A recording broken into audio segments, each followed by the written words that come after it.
На мінулым тыдні ў райвыканкаме прайшло чарговае пасяджэнне камісіі па справах непаўналетніх. У яе рабоце прынялі ўдзел памочнік прокурора Ігор Давыдаў, урач-нарколог Станіслаў Барздоў, начальнік інспекцыі па справах непаўналетніх Роман Букунович і шэраг іншых зацікаўленых асоб.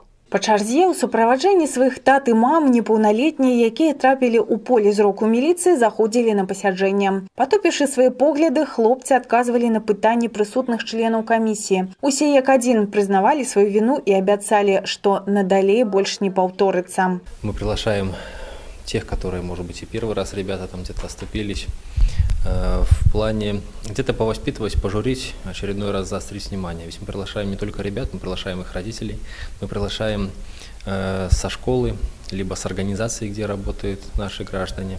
И на комиссии, уже комиссионно, мы рассматриваем каждый случай детально. Какая семья, как проживает, потому что в комиссии задействованы все службы, и социально-педагогический центр, и центр социального обслуживания, и другие структуры, которые при посещении дают свои характеристики, как семьи, так и материально-бытового положения наших детей и наших семей. Поэтому роль комиссии здесь, она определяющая, она важная, и только комиссия может принять решение по тому или иному случаю. Неналежнае выкананне бацькоўскіх абавязкаў. Гэтая фраза неаднаразова гучала на пасяджэнні камісіі. Часцяком бацькі з-за пэўных абставінаў, пастаяннага знаходжання на працы альбо іншай занятасці перастаюць цікавіцца жыццём свайго дзіцяці, і тады яны становятся зусім безнагляднымі. Конечно же, здесь и роль семьи, воспитания, где-то и родители немножко отошли уже от воспитания детей.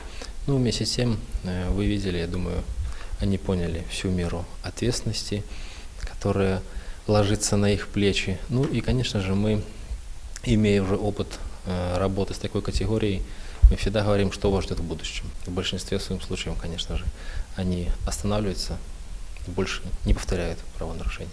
Наступнымі зайшла сям'я, у якой 5 месяцаў таму былі канфіскаваныя 3 малалетніх дзяцей. З таго часу намаганні накіраваны на выпраўленне сітуацыі. Нядаўна жанчына добраахвотна прайшла лячэнне ад алкагалізму. Зрухі ў станоўчы бок ёсць. І ўсё роўна застаецца пакуль. Бацькі павінны даказаць, што сапраўды дзецям з імі будзе бяспечна і надзейна. Ну і вядома, адкрытым застаецца пытанне аб пагашэнні запазычанасці па аплаце сродкаў, затрачаных дзяржавай на утрыманне дзяцей. На шчасце, ёсць і станоўчыя прыклады. Мы сегодня, наверное, сделали такой подарок матери Митроченко.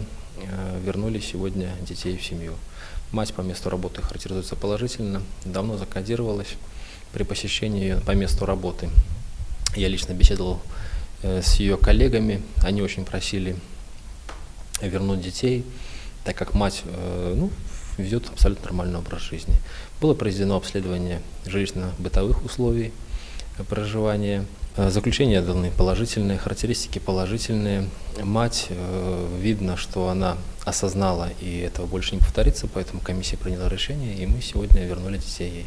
Падводзячы вынікі пасяджэння, старшыня камісіі па справах непаўналетніх райвыканкама Сергей Артамонаў яшчэ раз завастрыў увагу ўсіх прысутных на абавязковай сумеснай рабоце ўсіх зацікаўленых службаў, прычым не толькі з дзецьмі, але і з іх бацькамі. І гэтая праца дасць станоўчы вынік, толькі ў тым выпадку, калі ёй займацца пастаянна, сістэмна і ўключаючы ўвесь грамадскі патэнцыял.